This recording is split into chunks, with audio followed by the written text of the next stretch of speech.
প্রধানমন্ত্রীর সঙ্গে সৌজন্য সাক্ষাৎ করলেন ভারতীয় হাই কমিশনার দীনেশ ত্রিবেদী।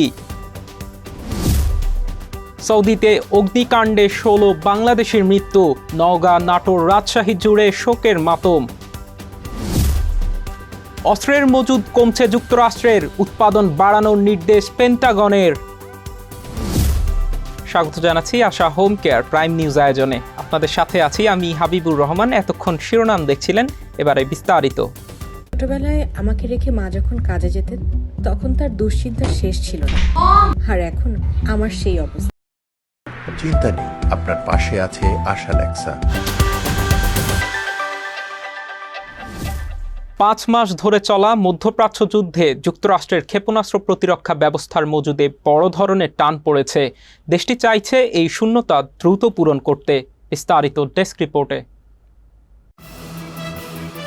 দ্রুত কমছে যুক্তরাষ্ট্রের অস্ত্র ভাণ্ডার। যুদ্ধের আগে যুক্তরাষ্ট্রের প্যাট্রিয়ট ইন্টারসেপ্টর ছিল ২৩৩০টি। এপ্রিলের যুদ্ধবিরতির সময় তা নেমে আসে ১০৩০-এ। সাম্প্রতিক লড়াইয়ের পর সেই সংখ্যা আরও কমে দাঁড়িয়েছে ৭৫৯ থেকে ৮২৭-এ। যুদ্ধ শুরুর আগের তুলনায় প্রায় ৬৫% কম। থার্ড ইন্টারসেপ্টরও কমেছে একইভাবে, ৪৫২ থেকে নেমে এখন দাঁড়িয়েছে ২৩৪ থেকে ২৭৮-এ। সংখ্যাতে স্পষ্ট সংকটের গভীরতা। আল জাজিরার এক প্রতিবেদনে বলেছে, ইরানের সঙ্গে যুদ্ধে খরচ হয়ে যাওয়া অস্ত্র ভাণ্ডার দ্রুত পূরণ করতে চাইছে যুক্তরাষ্ট্র। এজন্য দেশটির অস্ত্র প্রস্তুতকারী প্রতিষ্ঠানগুলোকে উৎপাদনের গতি বাড়ানোর নির্দেশ দিয়েছে পেন্টাগন।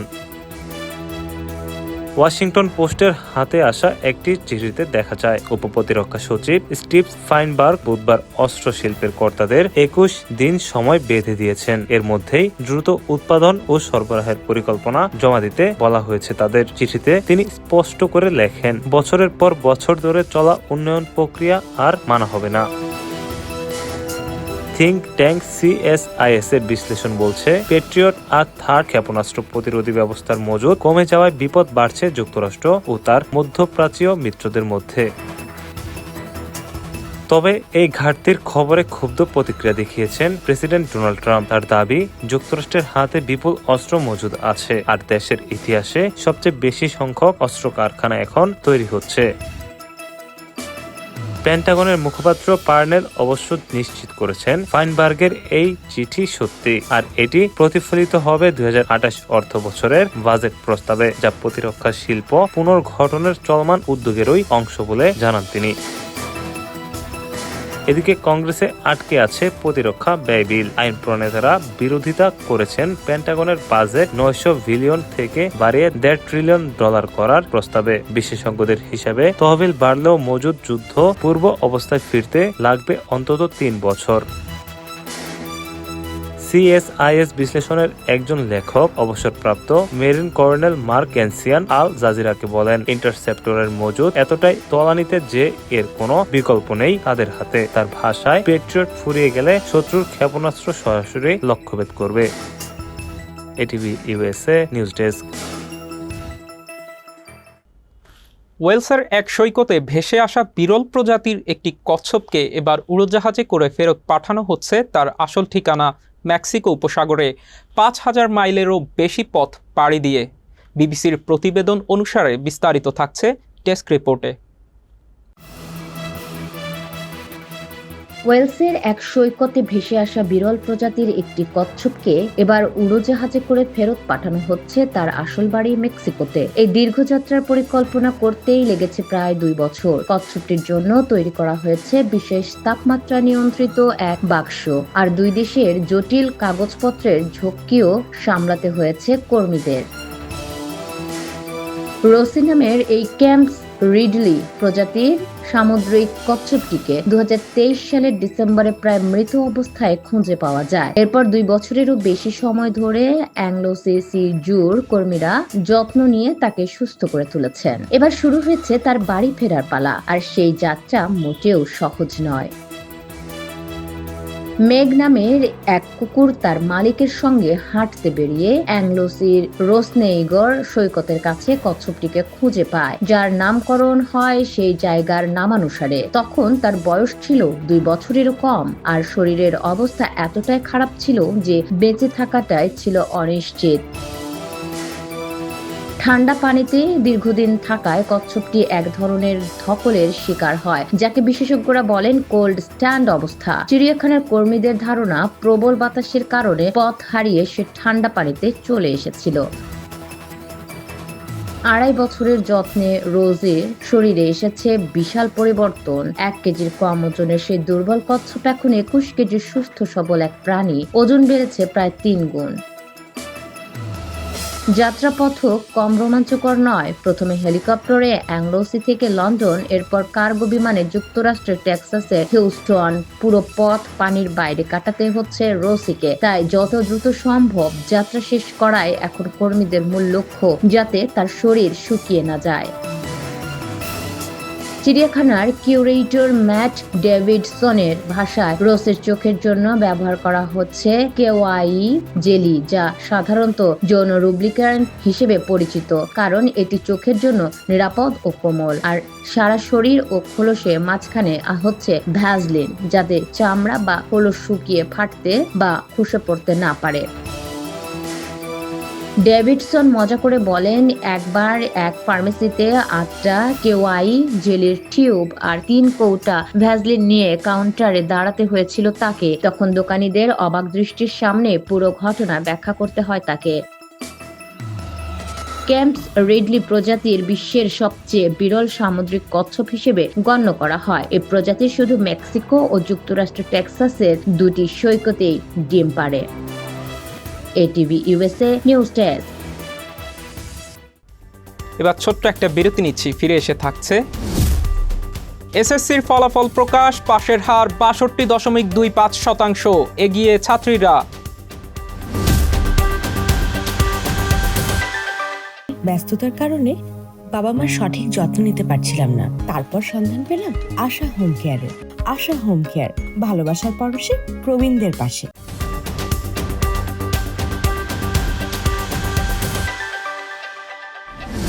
স্বাগত আবারও আশা হোম কেয়ার প্রাইম নিউজ আয়োজনে।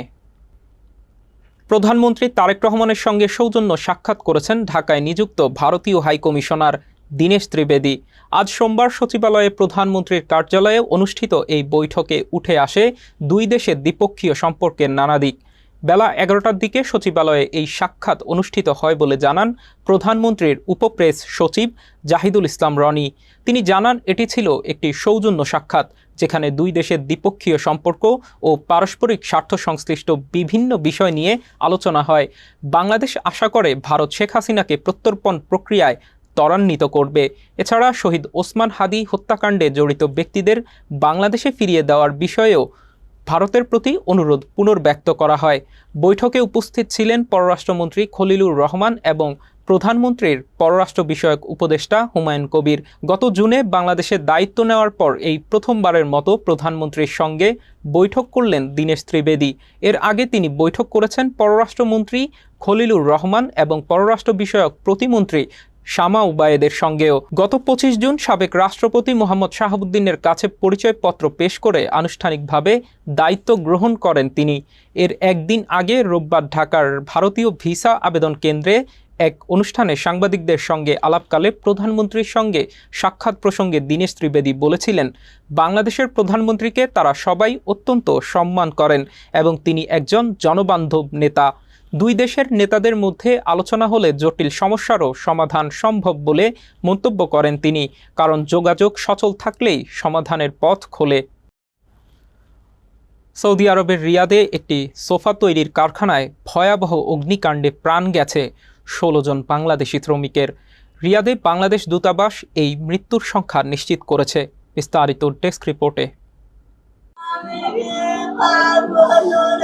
সৌদি আরবের রিয়াদে একটি সোফা তৈরির কারখানায় ভয়াবহ অগ্নিকাণ্ডের ঘটনায় এখন পর্যন্ত মোট 16 জন বাংলাদেশির মৃত্যু হয়েছে। নওগাঁর আত্রাই উপজেলার গ্রামে গ্রামে এখন চলছে স্বজন হারানোর কান্না। একই কারখানায় কাজ করা দুই ভাই, পরিবারের একমাত্র উপার্জনক্ষম ছেলে, ঋণ করে বিদেশে পাঠানো সন্তান, প্রতিটি মৃত্যুর পেছনে জড়িয়ে আছে এক একটি পরিবারের স্বপ্নভঙ্গের গল্প। রিয়াদের মুসা সানাইয়া শিল্প এলাকার এই কারখানায় রোববার বেলা 2টার দিকে আগুন লাগে। প্রাথমিকভাবে যার সূত্রপাত বৈদ্যুতিক শর্ট সার্কিট থেকে বলে ধারণা করা হচ্ছে। কারখানায় থাকা 17 জন বাংলাদেশি শ্রমিকের মধ্যে 16 জনই প্রাণ হারান। বেঁচে যাওয়া একমাত্র ব্যক্তি হাবিবুর রহমান হাবিব। দুপুর 1:30টায় চুল কাটতে সেলুনে গিয়েছিলেন তিনি। ফিরে এসে দেখেন কারখানা আগুন জ্বলছে। মাত্র কিছুক্ষণের এক সিদ্ধান্তই বাঁচিয়ে দেয় তার জীবন। বাকি 16 সহকর্মী আর ফেরেননি। স্বজনদের ভাষ্য, ঘুমন্ত অবস্থায় আগুন লাগে, আর কারখানার মূল ফটক ছিল বাইরে থেকে তালাবদ্ধ, তাই কেউ বের হতে পারেননি। নিহতদের মধ্যে 13 জনের বাড়ি নওগাঁয়, বাকিরা নাটোর ও রাজশাহীর। রোববার রাতে মৃত্যুর খবর পৌঁছায় স্বজনদের কাছে। সোমবার সকাল থেকে গ্রামে গ্রামে নেমে আসে শোকের ছায়া। আত্রের গন্ডগোহলী গ্রামেই মৃত্যু হয়েছে 4 জনের। তাদের মধ্যে আছেন গুফফার প্রামাণিকের 2 ছেলে মোহন ও সুমন, যারা একসঙ্গে কাজ করতেন, একই সঙ্গে চলে গেলেন চিরতরে। ছেলেদের হারিয়ে বিলাপ করতে করতে বাবা গুফফার প্রামাণিক বলেন, সুখের আশায় ছেলেগুলো বিদেশ পাঠাইছিল। এখন মনে হচ্ছে দেশত থাকলে কষ্ট হলেও ছেলেগুলো জীবিত থাকতো, আমার চোখের সামনে থাকতো। আল্লাহ আমার কোন পরীক্ষা নিল। উজানপে গ্রামের ময়েন শেখ হারিয়েছেন বড় ছেলে ফরিদকে, পরিবারের একমাত্র উপার্জনক্ষম সদস্য, যার স্ত্রী ও 2 বছরের একটি মেয়ে আছে। বাবার কণ্ঠে এখন শুধুই অসহায়ত্ব, ঋণ শোধ আর সংসার চালানোর দুশ্চিন্তা। প্রবাসী কল্যাণমন্ত্রী আরিফুল হক চৌধুরী গভীর শোক প্রকাশ করে নিহতদের মরদেহ দ্রুত দেশে ফেরত এনে ক্ষতিপূরণ নিশ্চিতের নির্দেশ দিয়েছেন। নওগাঁ জেলা প্রশাসক জানান, পরিচয় শনাক্ত ও আইনি প্রক্রিয়া শেষে মরদেহ দেশে আনতে কিছুদিন সময় লাগতে পারে। ATV USA news desk. আজ সোমবার সকালে প্রকাশিত হয়েছে 2026 সালের এসএসসি ও সমমান পরীক্ষার ফলাফল। এবার সব বোর্ড মিলিয়ে গড় পাশের হার দাঁড়িয়েছে 62.25%, যা গত বছরের তুলনায় বেশ কিছুটা কম। বিস্তারিত ডেস্ক রিপোর্টে। আজ সোমবার সকালে প্রকাশিত হয়েছে 2026 সালের এসএসসি ও সমমান পরীক্ষার ফলাফল। গত 21 এপ্রিল থেকে 20 মে পর্যন্ত অনুষ্ঠিত হয়েছিল এই পরীক্ষা। তবে জুলাইয়ে দেশ জুড়ে প্রাকৃতিক দুর্যোগ ও চলমান এসএসসি পরীক্ষার কারণে উত্তরপত্র মূল্যায়নে দেরি হওয়ায় পিছিয়ে যায় ফল প্রকাশও। এবার পরীক্ষায় অংশ নেয় মোট 18,29,485 জন শিক্ষার্থী, যাদের মধ্যে পাশ করেছে 11,38,877 জন। জিপিএ 5 পেয়েছে 1,16,676 জন।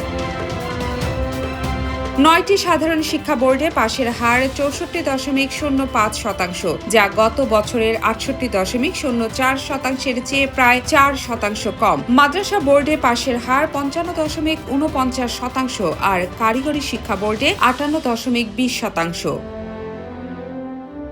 জিপিএ 5 প্রাপ্তির সংখ্যাতেও পতন লক্ষণীয়। গত বছর সাধারণ বোর্ডে জিপিএ 5 পেয়েছিল 1,25,018 জন। এবার তা নেমে এসেছে 1,06,009-এ, প্রায় 19,000 কম।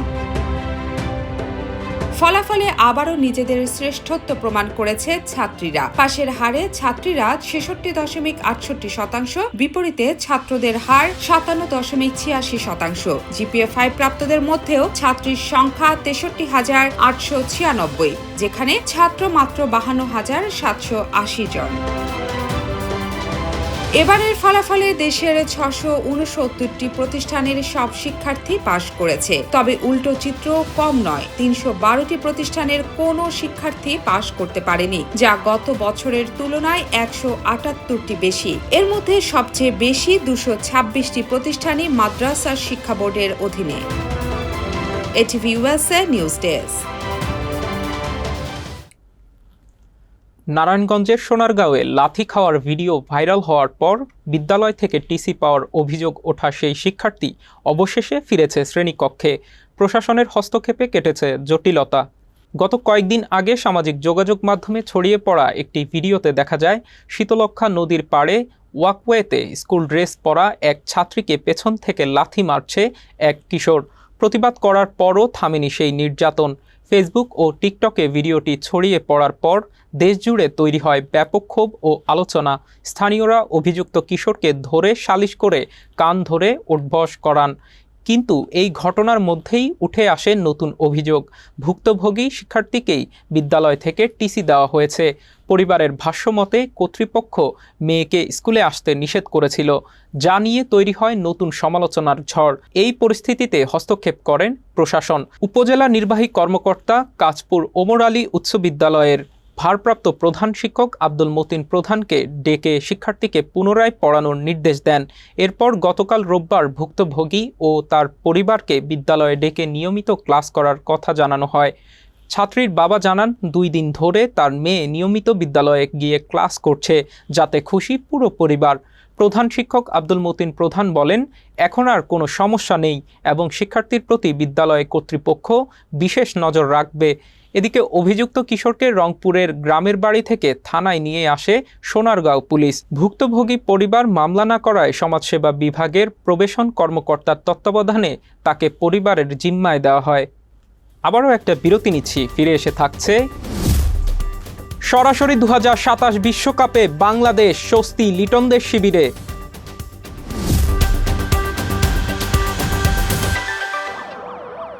আমি যদি মিথ্যে বলতাম তাহলে আমার ছেলেটা কি শিখত? বাবা সব সময় সাদাকে সাদা এবং কালোকে কালো বলে। সাপ্তাহিক সাদা কালো, আমরা সাদাকে সাদা, কালোকে কালো বলি।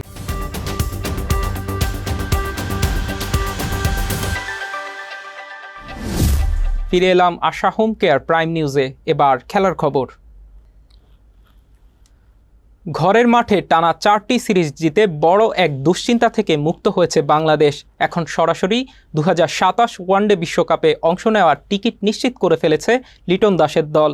আইসিসির নিয়ম অনুযায়ী আগামী 30 সেপ্টেম্বরের মধ্যে ওডিআই র্যাঙ্কিংয়ের সেরা 8 দলের মধ্যে থাকলেই মিলবে সরাসরি বিশ্বকাপের টিকিট।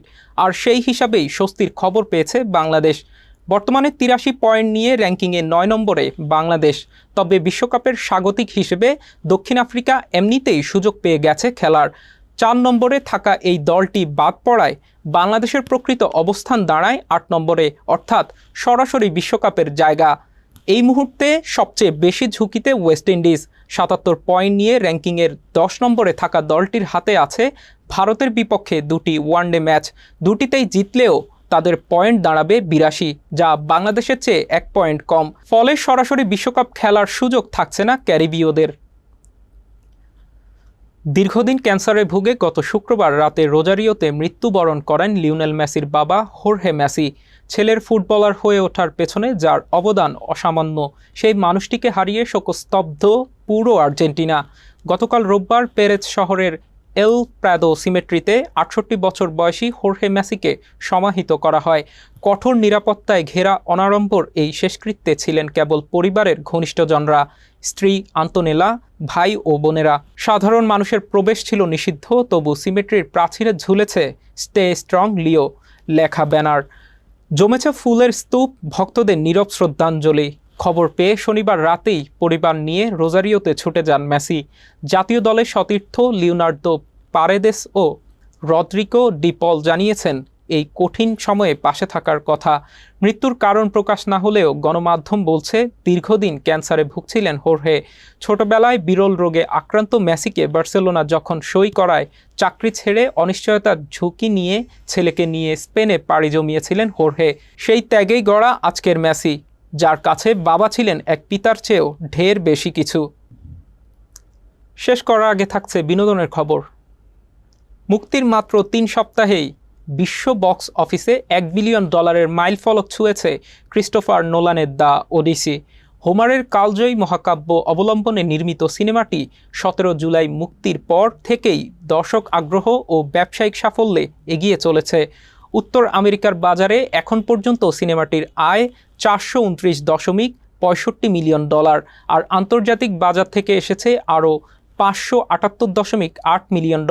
সব মিলিয়ে মোট আয় ছাড়িয়েছে $1 বিলিয়ন, যা নোলানের ক্যারিয়ারের এক বিশেষ অর্জন।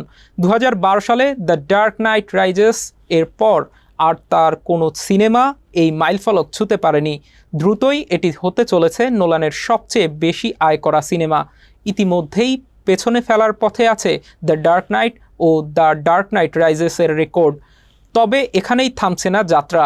আগামী 14 আগস্ট চীনের হাজারো প্রেক্ষাগৃহে মুক্তি পাবে সিনেমাটি, যা আয়কে আরও বাড়িয়ে দিতে পারে। ট্রোজান যুদ্ধ শেষে রাজ্যে ফেরার বিপদসংকুল সমুদ্র যাত্রায় রাজা ওডিসিয়াসের সংগ্রাম নিয়েই এই গল্প। এই চরিত্রে অভিনয় করেছেন ম্যাট ডেমন, সঙ্গে আছেন Anne Hathaway, Tom Holland, Zendaya, Robert Pattinson ও চার্লিজ থেরনের মতো তারকারা।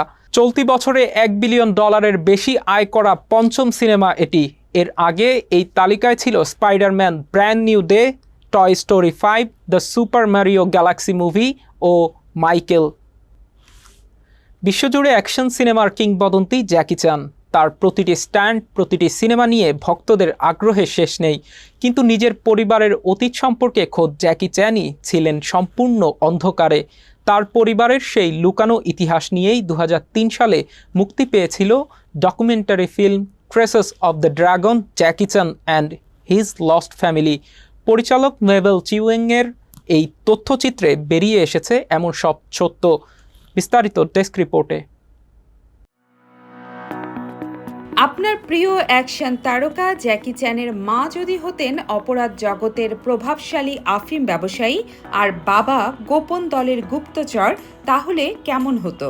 রূপালী পর্দার কোনো সিনেমা নয়, জ্যাকি চ্যানের নিজের পরিবারকেই ঘিরে লুকিয়েছিল এমন রুদ্ধশ্বাস ইতিহাস। পরিচালক মেবেল চিংয়ের stress of the dragon, Jackie Chan and his lost family তথ্যচিত্রে উঠে আসে এই পারিবারিক গোপন রহস্য।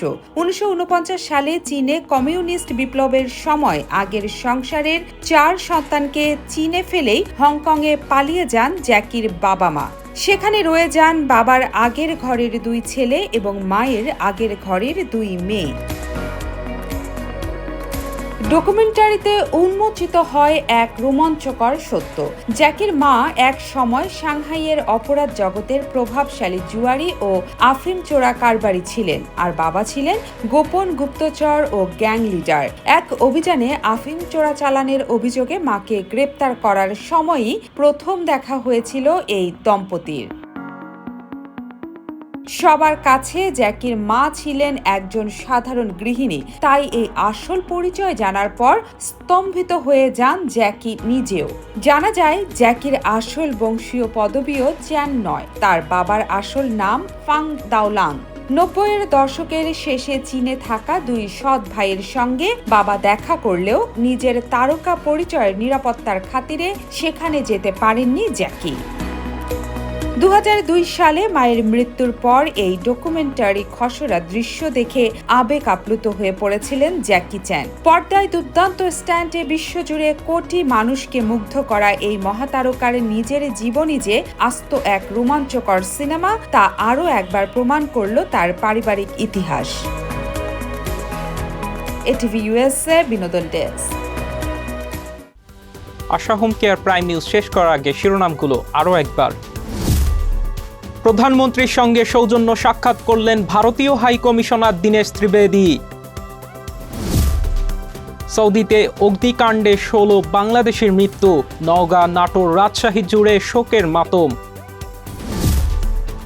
অস্ত্রের মজুদ কমছে যুক্তরাষ্ট্রের, উৎপাদন বাড়ানোর নির্দেশ পেন্টাগনের। এতক্ষণ আশা হোম কেয়ার প্রাইম নিউজ আয়োজনে আমাদের সাথে থাকার জন্য ধন্যবাদ। এটিভি USA দেখতে ডাউনলোড করুন অ্যাপ, চোখ রাখুন এটিভি US এর ফেসবুক পেজ ও ইউটিউব চ্যানেলে।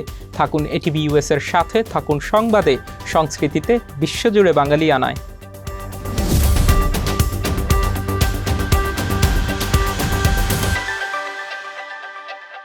ATV USA বিশ্বজুড়ে বাঙালিয়ানা।